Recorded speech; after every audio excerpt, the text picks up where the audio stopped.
بسم اللہ الرحمن الرحیم۔ کربلا کے متعلق ہماری ویڈیوز چل رہی تھی، اسی کا متعلق آج پارٹ نمبر 3 ہے۔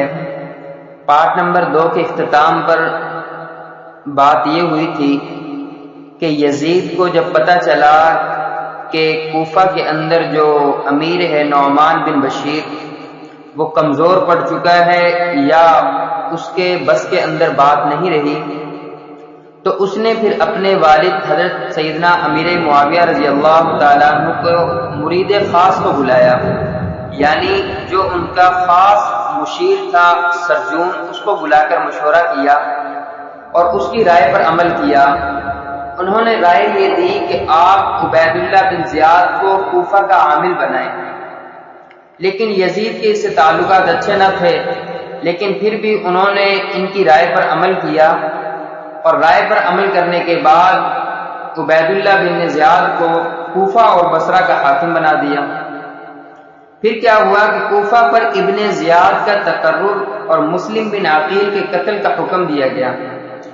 یزید نے اس کے مشورے کو قبول کر کے عبید اللہ ابن زیاد کو کوفہ اور بصرہ دونوں کا حاکم بنا دیا اور اس کو ایک خط لکھا کہ فوراً کوفہ پہنچ کر مسلم بن عقیل کو گرفتار کرے اور قتل کر دے۔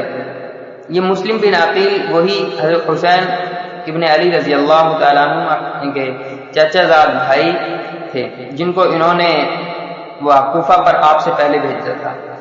پھر کہا کہ یا کوفہ سے ان کو نکال دے۔ ابن زیاد کو یہ خط ملا تو فوراً کوفہ جانے کا عزم کر لیا۔ پھر حضرت حسین رضی اللہ تعالیٰ عنہ نے ایک خط اہل بصرہ کے نام لکھا۔ ادھر ایک واقعہ پیش آیا کہ حضرت حسین کا ایک خط اشراف اہل بصرہ کے نام پہنچا، جس کا مضمون یہ تھا: آپ لوگ دیکھ رہے ہیں کہ رسول اللہ صلی اللہ علیہ وسلم کی سنت مٹ رہی ہے اور بدعات پھیلائی جا رہی ہیں۔ میں تمہیں دعوت دیتا ہوں کہ کتاب اللہ اور سنت رسول اللہ صلی اللہ علیہ وسلم کی حفاظت کرو اور اس کے احکام کی تنفیذ کے لیے کوشش کرو۔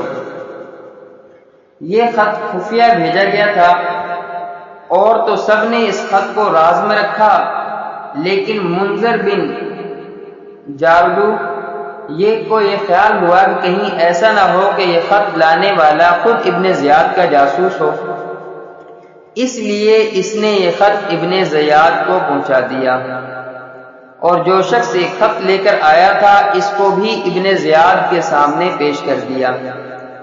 ابن زیاد نے اس قاصد کو قتل کر ڈالا اور اس کے بعد اہل بصرہ کو جمع کر کے ایک خطبہ دیا جس میں کہا گیا کہ جو شخص میری مخالفت کرے میں اس کے لیے ایک عذاب علیم ہوں، اور جو موافقت کرے اس کے لیے راحت ہوں، سکون ہوں۔ مجھے امیر المؤمنین نے کوفہ جانے کا حکم دیا ہے، میں صبح وہاں جا رہا ہوں اور اپنے بھائی عثمان بن زیاد کو بصرہ میں اپنا قائم مقام بناتا ہوں۔ میں تمہیں متنبہ کر دینا چاہتا ہوں کہ اس کے حکم کی مخالفت کا دھیان کبھی دل میں نہ لانا، اور اگر مجھے کسی شخص کے متعلق خلاف کی خبر ملی تو میں اس کو بھی قتل کر دوں گا اور اس کے ولی کو بھی، اور اس کے خاندان کے عریف یعنی اس کے خاندان کا جو لیڈر ہے اس کو بھی۔ تم مجھے جانتے ہو کہ میں ابن زیاد ہوں۔ پھر کیا ہوا کہ ابن زیاد کوفہ میں چلا گیا۔ اس کے بعد ابن زیاد اپنے ساتھ مسلم بن عمر باہلی اور شریک ابن عورہ کو ساتھ لے کر کوفہ کی طرف روانہ ہو گیا۔ کوفہ کے لوگ پہلے سے حضرت حسین رضی اللہ تعالیٰ عنہ کی آمد کے منتظر تھے، اور ان میں بہت سے لوگ حضرت حسین رضی اللہ تعالیٰ عنہ کو پہچانتے بھی نہ تھے۔ جب ابن زیاد کوفہ میں پہنچا تو ان لوگوں نے سمجھا کہ یہی حضرت حسین ابن علی رضی اللہ تعالیٰ عنہ ہے۔ وہ جس مجلس سے گزرتا سب یہ کہہ کر اس کا استقبال کرتے تھے کہ مرحبا مرحبا بک یا ابن رسول اللہ صلی اللہ علیہ وسلم۔ ابن زیاد یہ منظر خاموشی کے ساتھ دیکھ رہا تھا اور دل میں کڑتا تھا اور دل میں پریشان ہوتا تھا کہ یہ کیا ہو رہا ہے کہ کوفہ پر تو حضرت حسین رضی اللہ تعالیٰ عنہ کا پورا تسلط ہو چکا ہے، اب پورے شہر کوفہ میں حضرت حسین رضی اللہ تعالیٰ عنہ کے آنے کی خبر مشہور ہو گئی۔ لوگ جوک در جوک زیارت کے لیے آنے لگے۔ ادھر نعمان بن بشیر والی کوفہ کو، یعنی جو کوفہ کا پہلے امیر تھا، اس کو یہ خبر ملی تو باوجود یزید کا ملازم ہونے کے اہل بیت کا احترام دل میں رکھتے تھے، اپنے گھر کا دروازہ بند کر کے بیٹھ گئے۔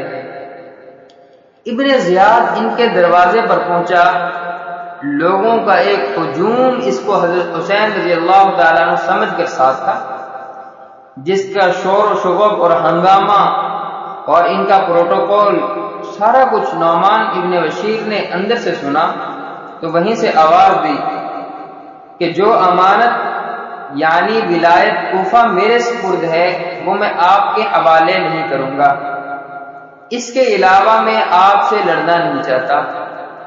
یہ نعمان بن بشیر کے بالکل سادہ سا ان کو پیغام تھا کہ آپ اگر چاہتے ہیں کہ کوفہ کا امیر اب آپ بن جائیں تو ایسا میں بالکل نہیں ہونے دوں گا، اور دوسرا کہا کہ میں لڑنا بھی بالکل نہیں چاہتا۔ ابن زیاد خاموشی کے ساتھ یہ سب مظاہرے اور سب منظر والی کوفہ کا معاملہ دیکھ رہے تھے۔ اب اس نے دروازہ کے قریب پہنچ کر نعمان بن بشیر کو آواز دی کہ دروازہ کھولو، میں ابن زیاد ہوں، یزید کی طرف سے مامور ہو کر آیا ہوں۔ اس وقت دروازہ کھولا گیا اور اندر جانے کے بعد پھر بند کر لیا گیا۔ پھر کیا ہوا کہ کوفہ میں ابن زیاد کی پہلی تقریر تھی، یعنی جب کوفہ کے اندر نعمان بن بشیر نے دروازہ کھولا اور ان دونوں کی آپس میں میٹنگ ہوئی تو اس کے بعد پھر نکل کر کوفہ میں ابن زیاد نے پہلی تقریر کی۔ اگلے روز صبح ہی ابن زیاد نے اہل کوفہ کو جمع کر کے ایک تقریر کی جس میں کہا کہ امیر المؤمنین نے مجھے تمہارے شہر کا حاکم بنایا ہے اور یہ حکم دیا ہے کہ تم میں جو شخص مظلوم ہو اس کے ساتھ انصاف کیا جائے، اور جو اپنے حق سے محروم کر دیا گیا ہے اس کو اس کا حق دیا جائے، اور جو شخص اطاعت اور فرما برداری کرے اس کے ساتھ اچھا سلوک کیا جائے، اور جو سرکشی اور نافرمانی کرے یا جس کی حالت اس معاملے میں متشبہ ہو یعنی مشتبہ ہو اس پر تشدد کیا جائے، یعنی جو شک و شبہ کے اندر پڑا ہو کہ حضرت حسین ابن علی رضی اللہ تعالیٰ عنہ کو امیر مانے یا ابن زیاد کو مانے تو اس کو جو شک میں ہے اس کو بھی مارو، اس کو پر تشدد کرو، اور جو حضرت حسین ابن علی رضی اللہ تعالیٰ عنہ کو پر پکا یقین ہے اس کو تو بالکل قتل کر دو۔ خوب سمجھ لو کہ میں امیر المؤمنین کا تابع اور فرمان رہ کر ان کے احکام کو ضرور نافذ کروں گا۔ میں نیک چلن لوگوں کے لیے مہربان باپ اور اطاعت کرنے والوں کے لیے حقیقی بھائی، اور میرا کوڑا اور میری تلوار صرف ان لوگوں کے لیے ہے جو میری اطاعت سے بغاوت کریں اور میرے احکام کی مخالفت کریں۔ اب آپ لوگ اپنی جانوں پر رحم کھائیں اور بغاوت سے باز آ جائیں۔ اس کے بعد شہر کے تمام عرفا یعنی نمائندوں، بڑے بڑے لیڈروں، نمائندوں اور لیڈروں کو خطاب کر کے حکم دیا کہ تمہارے شہر میں جتنے آدمی باہر کے پردیسی ٹھہرے ہوئے ہیں یا یزید کے مخالف ہیں ان سب کی تفصیلات فوراً میرے پاس پہنچا دو۔ جو شخص ایسے لوگوں کی رپورٹ میں ہمیں ساتھ دے گا ہمارا وہ بری سمجھا جائے گا، اور جو ہمارا ساتھ نہیں دے گا وہ اپنے پورے حلقہ اثر کا ضامن اور ذمہ دار ہوگا۔ اس میں کوئی شخص بھی ہماری مخالفت نہ کرے گا، اور جو ایسا نہ کرے گا اس سے ہمارا ذمہ بری ہے، ہم اس کو قتل کر دیں گے۔ اور جس شخص کے حلقہ اثر میں خلیفہ وقت یزید کا کوئی مخالف پایا جائے گا اس کو اسی کے دروازے پر سولی پر چڑھا دیا جائے گا اور اس کا حق نمائندگی سلب کر لیا جائے گا، یعنی اس سے اس کی نمائندگی جو ہے وہ چھین دی جائے گی۔ ظاہر سی بات ہے وہ قتل ہو جائے گا تو خود بخود چھین جائے گی۔ پھر کیا ہوا کہ ادھر حضرت مسلم بن عقیل کے تاثرات کیا تھے؟ ادھر مسلم بن عقیل جو مختار ابن ابی عبید کے گھر میں مقیم تھے اور حضرت حسین رضی اللہ تعالیٰ عنہ کے لیے بیعت خلافت لے رہے تھے، ان کو جب ابن زیاد کی اس تقریر کا علم ہوا تو یہ خطرہ ہوا کہ اب ان کی مخبری کر دی جائے گی۔ یعنی ان کی ذہانت دیکھیں کہ ان کو کتنی دیر پہلے ہی اس بات کا اندازہ ہو گیا کہ ابن زیاد اگر کوفہ کے اندر آ کر اس نے تقریر کی ہے تو اب ظاہر سی بات ہے کہ اس کو لوگ جو ہیں وہ میری مخبری دے دیں گے کہ میں فلاں کے گھر پر ہوں۔ اس لیے مختار کا گھر چھوڑ کر ہانی ابن عروہ مرادی کے مکان پر گئے۔ دروازہ پہنچ کر ہانی ابن عروہ کو بلایا، وہ باہر آئے اور مسلم بن عقیل کو اپنے دروازہ پر دیکھ کر پریشان ہو گئے۔ مسلم نے کہا کہ میں تمہارے پاس پناہ لینے کے لیے آیا ہوں۔ ہانی ابن عروہ نے جواب دیا کہ آپ مجھ پر بہت بڑی مصیبت ڈال رہے ہیں، اور اگر آپ میرے گھر کے اندر نہ آ گئے ہوتے تو میں یہی پسند کرتا کہ آپ لوٹ جائیں، مگر اب کہ آپ داخل ہو چکے ہیں میں اپنی ذمہ داری محسوس کرتا ہوں۔ اچھا آپ اندر آ جائیے، تشریف لائیے۔ مسلم بن عقیل ان کے مکان میں روپوش ہو گئے۔ کوفہ کے مسلمان ان کی خدمت میں خفیہ آتے جاتے رہے اور لوگ ان کے پاس اسی طرح حضرت حسین ابن علی رضی اللہ تعالیٰ عنہ کے پر بیعت کرتے رہے۔ پھر کیا ہوا کہ مسلم بن عقیل کی گرفتاری کے لیے ابن زیاد کی ایک عجیب چلاکی، یعنی اس نے ایک عجیب چلاک پن کیا۔ ادھر ابن زیاد نے اپنے ایک خاص دوست کو بلا کر 3000 درہم دیے اور اس کام پر مامور کیا کہ مسلم بن عقیل کا پتہ لگائے۔ یہ شخص مسجد میں مسلم بن اوسج اسدی کے پاس پہنچا، جن کے متعلق کچھ لوگوں سے سنا تھا کہ وہ مسلم بن عقیل رضی اللہ تعالیٰ عنہ کے رازدار ہیں۔ جب وہ نماز سے فارغ ہوئے تو اس شخص نے علیحدہ لے جا کر ان سے کہا، میں شام کا باشندہ ہوں، اللہ تبارک و تعالیٰ نے مجھ پر انعام فرمایا ہے کہ مجھے اہل بیت نبی کریم صلی اللہ علیہ وسلم کی محبت عطا فرمائی۔ یہ 3000 درہم میں اس لیے لایا ہوں کہ اس شخص کے سپرد کر دوں جو حضرت حسین ابن علی رضی اللہ تعالیٰ عنہ کے لیے بیعت لے رہا ہے۔ مجھے لوگوں سے پتہ چلا ہے کہ آپ کو اس شخص کا علم ہے، اس لیے یہ روپیہ آپ مجھ سے لے لیں اور مجھے وہاں پہنچا دیں تاکہ میں بھی ان کے ہاتھ پر بیعت کر لوں، اور اگر آپ چاہیں تو مجھ سے آپ ہی ان کے لیے بیعت دے دیجیے۔ مسلم بن اوسج نے کہا کہ مجھے آپ کی ملاقات سے خوشی ہوئی، آپ کی مراد انشاءاللہ العزیز پوری ہوگی، اور شاید اللہ تبارک و تعالی آپ کے ذریعے اہل بیت اطہار کی مدد فرمائے، مگر مجھے اس سے بڑا خطرہ ہو گیا کہ لوگوں میں میرا نام ابھی سے مشہور ہو گیا۔ بہرحال مسلم ابن اوسج نے اس شخص سے حلف اور عہد لیا کہ راز فاش نہ کرے گا۔ یہ شخص چند روز تک ان کے پاس انتظار میں آتا جاتا رہا کہ وہ اس کو مسلم بن عقیل سے ملا دیں گے، لیکن کیا ہوا کہ ابن زیاد ہانی ابن عروہ کے گھر میں جب موجود تھے، اتفاقاً ہانی بن عروہ جن کے گھر میں مسلم بن عقیل روپوش تھے بیمار ہو گئے۔ ابن زیاد بیمار کی خبر پا کر عیادت کے لیے ان کے گھر پہنچا۔ اس وقت عمارہ بن عبد سلولہ نے ان سے کہا کہ یہ موقع غنیمت ہے، اس وقت دشمن ابن زیاد تمہارے قابو میں ہے، قتل کرا دو۔ ہانی ابن عروہ نے کہا کہ شرافت کے خلاف ہے کہ اس کو اپنے گھر میں قتل کروں، یہ موقع نکل گیا۔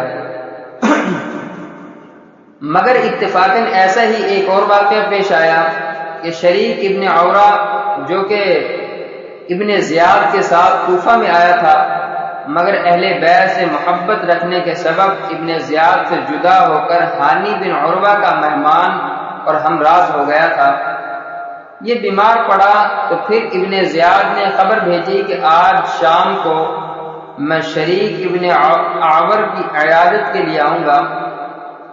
پھر کیا ہوا کہ مسلم بن عقیل کی انتہائی شرافت اور اتباع سنت، کیونکہ وہ تو حضرت حسین ابن علی رضی اللہ تعالیٰ عنہ نے اپنا قاصد بنا کر بھیجا تھا، شریک ابن اعور نے بھی اس موقع کو غنیمت جان کر مسلم بن عقیل سے کہا، یہ فاجر آج شام کو میری عیادت کے لیے آنے والا ہے، جب یہ آ کر بیٹھے تو آپ کیا کریں گے؟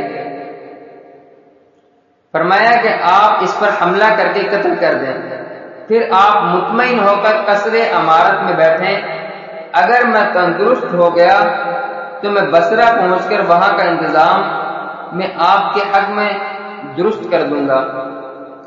شام ہوئی اور ابن زیاد کے آنے کا وقت ہوا تو مسلم بن عقیل اندر جانے لگے۔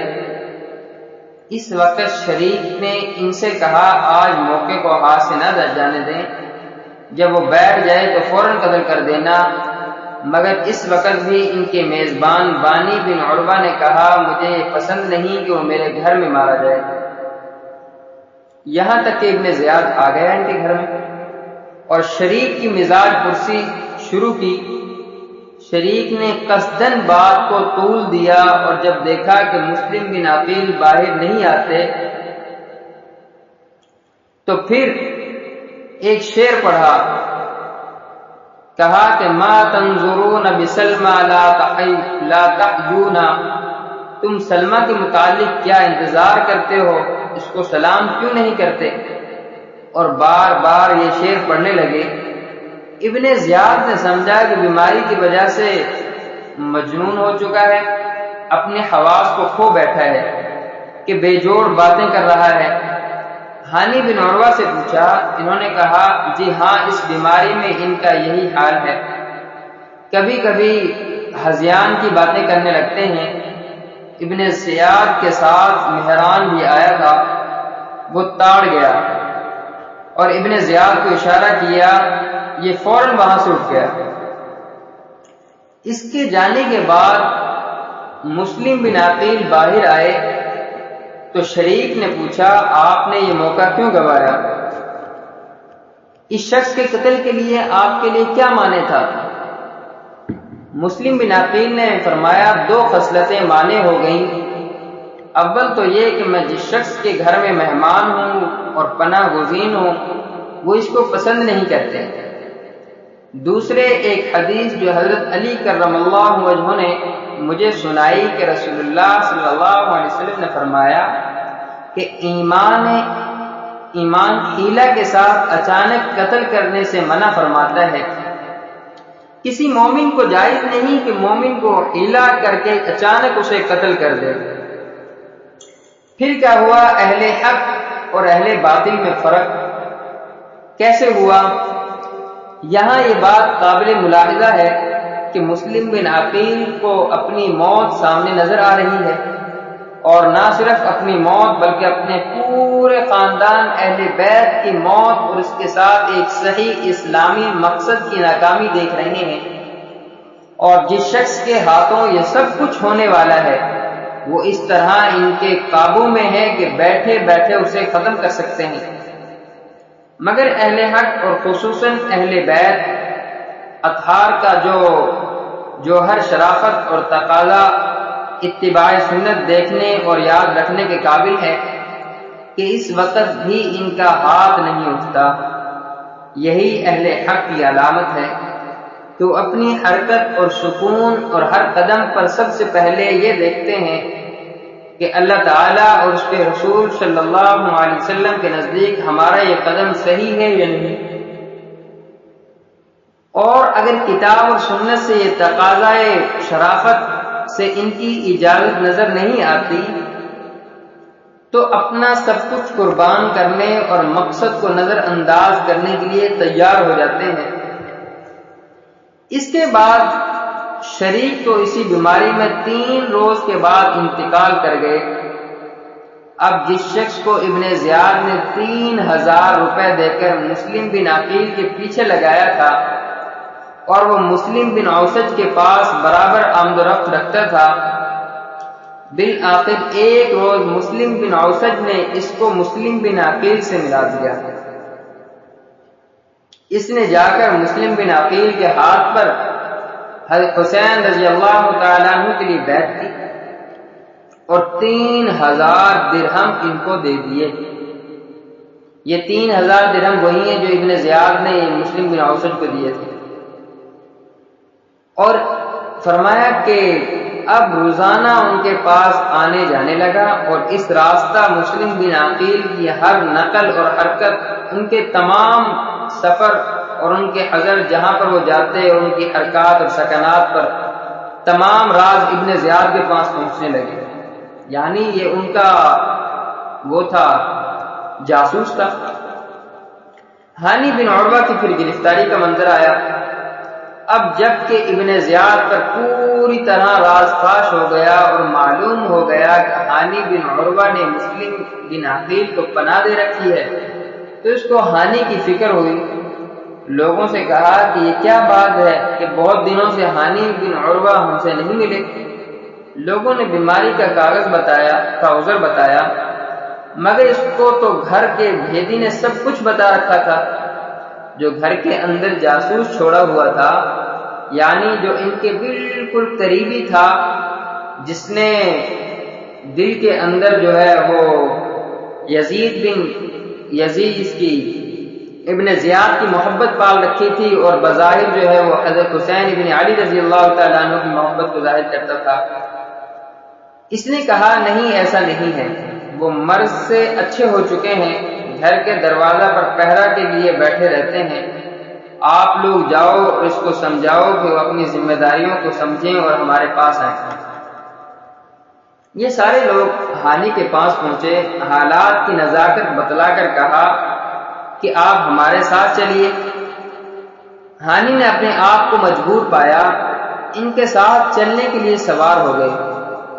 جب قصر عمارت کے قریب پہنچے تو ان کو احساس ہوا کہ آج میرے لیے خیر نہیں ہے۔ آنے والوں میں ان کے عزیز حسان بن اسما بھی تھے۔ ان سے کہا کہ مجھے اپنے بارے میں خطرہ ہے۔ حسان نے جواب دیا کہ آپ بالکل فکر نہ کریں، تو کوئی خطرہ محسوس نہیں کرتا۔ وجہ یہ تھی کہ حسان ان واقعات سے بالکل بے خبر تھا، ان کو معلوم ہی نہیں تھا کہ ابن زیاد کرنا کیا چاہتا ہے۔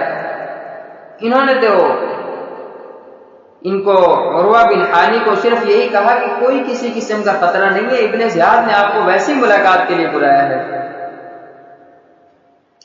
یہ لوگ ہانی کو ساتھ لیے ہوئے قصر عمارت میں داخل ہوئے تو ابن زیاد نے قاضی کوفہ شریح سے کہا کہ ایک خائن کو خود اس کے پاؤں نے یہاں تک پہنچا دیا۔ جب قریب آئے تو ابن زیاد نے ایک شعر پڑھا، ارید حیاتہ و یرید قتلی، یعنی میں تو اس کی زندگی چاہتا ہوں اور وہ میرے قتل کے در پہ ہے۔ ہانی نے کہا یہ کیا بات ہے؟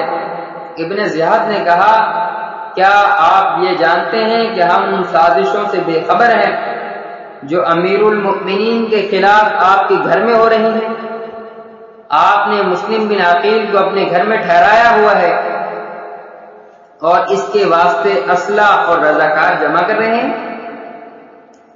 ہانی نے اس بات کا انکار کیا اور گفتگو طویل ہوئی تو ابن زیاد نے اس اپنے جاسوس کو سامنے کر دیا جس کے ذریعے خبریں پہنچی تھی۔ جب یہ ماجرا دیکھا ایک دفعہ تو ہانی ششدر رہ گئے، حیران اور پریشان ہو گئے کہ یہ تو ہمارے گھر کے اندر کا بھیدی تھا، ہمارے گھر اندر موجود تھا، اس کو ساری باتوں کا پتہ تھا۔ مگر پھر ذرا سنبھل کر بولے اور کہا کہ ہانی کی شرافت دیکھیے، اپنے مہمان کو سپرد کرنے سے انکار کرتے ہیں۔ یعنی مسلم بن عقیل کو سپرد کرنے کی بات کی ابن زیاد نے، تو پھر اس کا انکار کیا ہانی نے اور کہا کہ میری بات سنیے اور اس کو سچ مانیے، میں واللہ آپ سے جھوٹ نہ بولوں گا۔ واقعہ یہ ہے کہ میں نے مسلم بن عقیل کو بلایا، نہ مجھے ان کے معاملے کی کوئی خبر تھی۔ یعنی اللہ کی قسم میں نے مسلم بن عقیل کو اپنے پاس بالکل نہیں بلایا، نہ مجھے ان کے معاملے کی کوئی خبر تھی۔ اچانک ان کو اپنے دروازے پر بیٹھا ہوا دیکھا اور مجھ سے میرے گھر مہمان ہونے کے لیے کہا۔ مجھے ان کی بات رد کرنے سے حیا مانے ہوئی اور اس کی وجہ سے مجھ پر بہت سی ذمہ داریاں عائد ہو گئیں۔ میں نے مجبور ہو کر اپنے گھر میں داخل کیا اور پھر اس کو اپنا مہمان بنا لیا، اور اگر اب آپ مجھ پر اطمینان کریں تو میں اپنے گھر جاؤں اور ان کو اپنے گھر سے نکال دوں اور آپ کے پاس آ جاؤں۔ ابن زیاد نے کہا کہ اللہ کی قسم آپ مجھ سے اس وقت تک جدا نہیں ہو سکتے جب تک مسلم بن عقیل کو میرے سپرد نہ کر دیں۔ ہانی نے کہا میں ہرگز ایسا نہیں کر سکتا کہ اپنے مہمان کو تمہارے سپرد کر دوں اور تم اسے قتل کر دو۔ حاضر مجلس مسلم بن عمر باہری نے ابن زیاد سے کہا کہ مجھے اجازت دیجیے، میں انہیں سمجھاتا ہوں۔ علیحدہ لے گئے اور کہا کہ کیوں اپنے آپ کو ہلاک کرتے ہو، مسلم بن عقیل کو ان کے سپرد کر دو۔ یہ لوگ سب آپس میں بھائی بھائی ہیں، ایک دوسرے سے نمٹ لیں گے، قتل نہ کریں گے، لڑائی جھگڑا نہیں کریں گے، نہ کسی کو آپس میں ایک دوسرے کو نقصان پہنچائیں گے۔ اس معاملے میں نہ آپ کی کوئی رسوائی ہے، نہ عار ہے، اور نہ کسی قسم کی شرمندگی ہے۔ ہانی نے کہا اس سے زیادہ کیا رسوائی ہو سکتی ہے کہ میں اپنے مہمان کو اس کے دشمن کے حوالے کر دوں۔ باخدا اگر کوئی میرا یار و مددگار بھی نہ ہوتا اور میں تنہا ہوتا جب بھی میں اپنے مہمان کو اپنی زندگی میں اس کے سپرد نہ کرتا۔ اسے کہتے ہیں وفاداری۔ پھر کیا ہوا کہ ہانی ابن عروہ پر تشدد اور مار پیٹ شروع ہو گئی، یعنی ابن زیاد نے پھر حکم دے دیا کہ اس کو مارا جائے اور اس پر تشدد کیا جائے۔ جب ہانی کی یہ پختگی دیکھی تو ابن زیاد اور اس کے مصاحب خاص مہران نے ہانی کے بال پکڑ کر ان کو مارنا شروع کر دیا، یہاں تک کہ ان کی ناک اور منہ سے خون بہنے لگا، اور کہا کہ اب بھی تم مسلم کو ہمارے حوالے کر دو ورنہ تمہیں قتل کر دیں گے۔ ہانی بن عروہ نے کہا میرے قتل کر دینا تیرے لیے آسان نہیں، اگر ایسا کرو گے تو تمہارے قصر عمارت کو تلواریں گھیر لیں گی۔ اس پر ابن زیاد اور برا فروختہ ہوا اور اس کو اور زیادہ غصہ ہوا اور زیادہ طیش میں آ گیا اور مار پیٹ شدید کر دی۔ پھر کیا ہوا، اسما بن خارجہ جو ہانی کو گھر سے بلا کر لائے تھے اور ان کو اطمینان دلایا تھا کہ آپ کسی قسم کی کوئی فکر نہ کریں، آپ کسی قسم کا کوئی خطرہ محسوس نہ کریں، وہ اس وقت کھڑے ہوئے اور سختی سے ابن زیاد کو کہا اے غدار، تو نے ہمیں ایک شخص کو لانے کے لیے کہا، جب ہم اسے لے آئے تو نے ان کا یہ حال کر دیا۔ اس پر ابن زیاد نے ہاتھ روکا۔ جب اپنا ہاتھ روکا تو پھر ہانی کی حمایت میں ابن زیاد کے خلاف ایک بہت بڑا ہنگامہ کھڑا ہو گیا۔ ادھر شہر میں یہ مشہور ہو گیا کہ ہانی بن عروہ قتل کر دیے گئے۔ جب یہ خبر عمر بن حجاج کو پہنچی تو قبیلہ مزجج کے بہت سے نوجوانوں کو ساتھ لے کر موقع پر پہنچے اور ابن زیاد کے مکان کا محاصرہ کیا۔ اب تو ابن زیاد کو فکر پڑ گئی۔ قاضی شریح کو کہا آپ باہر جا کر لوگوں کو بتلائیں کہ ہانی بن عروہ بالکل صحیح سالم ہے، کسی قسم کا ان کو پر تشدد نہیں کیا گیا، نہ ان قتل کیے گئے، وہ میں خود ان کو دیکھ کر آیا ہوں، اور شریح کے ساتھ ایک اپنا آدمی بطور جاسوس لگا دیا، وہ ابن زیاد کے کہنے کے خلاف کوئی بات نہ کریں۔ قاضی شریح کا ایک قول سن کر عمر بن حجاج نے اپنے ساتھیوں سے کہہ دیا کہ اب اطمینان ہے تم واپس چلے جاؤ۔ ہانی بن عروہ کے متعلق شہادت کی خبر اور اس کے خلاف قبیلہ مزجج کے ہنگامہ اور ابن زیاد کے قصر کے محاصرہ کی اطلاع جب مسلم بن عقیل رضی اللہ تعالیٰ عنہ کو ملی تو وہ بھی مقابلے کے لیے تیار ہو کر نکلے۔ اور جن 18,000 مسلمانوں نے ان کے ہاتھ پر بیعت کی تھی ان کو جمع کیا، 4,000 آدمی جمع ہو گئے اور جمع ہوتے جا رہے تھے۔ یہ لشکر ابن زیاد کی قصر عمارت کی طرف بڑھا تو ابن زیاد نے قصر کے دروازوں کو مقفل کر دیا، تالا لگا دیا ان کو۔ مسلم بن عقیل اور ان کے ساتھیوں نے قصر کا جب محاصرہ کر لیا، مسجد اور بازار ان لوگوں سے بھر گیا جو ابن زیاد کے مقابلے پر آئے تھے، اور شام تک اس میں اضافہ ہوتا رہا، کیونکہ 18,000 نوجوانوں نے مسلم بن عقیل کے ہاتھ پر حسین رضی اللہ تعالیٰ عنہ کے لیے بیعت لی تھی۔ ابن زیاد کے ساتھ قصر عمارت میں صرف 30 سپاہی اور کچھ خاندان کے سادات تھے، یعنی بڑے لوگ تھے۔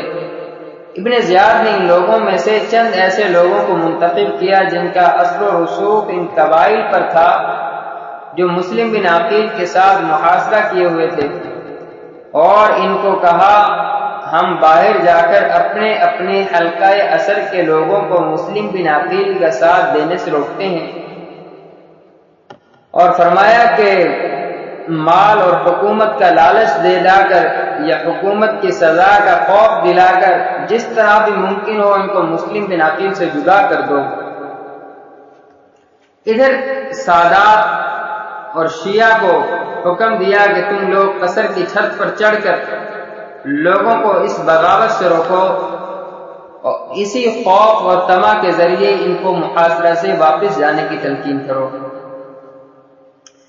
یہاں تک ایک ویڈیو مکمل ہو چکی ہے، پارٹ نمبر 3 مکمل ہو چکا ہے۔ انشاءاللہ العزیز یہیں سے اگلا پارٹ نمبر 4 ہم شروع کریں گے۔ اللہ تبارک و تعالی ہمیں حضرت حسین بن علی رضی اللہ تعالیٰ عنہما کی جو ان کا مقصد تھا، جس مقصد کی خاطر وہ قربان ہوئے اور ان کے اہل بیت قربان ہوئے، ان کے خاندان والے قربان ہوئے، اللہ تبارک و تعالی ہمیں اس مقصد کے مطابق اپنی زندگیاں گزارنے کی توفیق عطا فرمائے۔ وآخر دعوانا الحمدللہ رب العالمین۔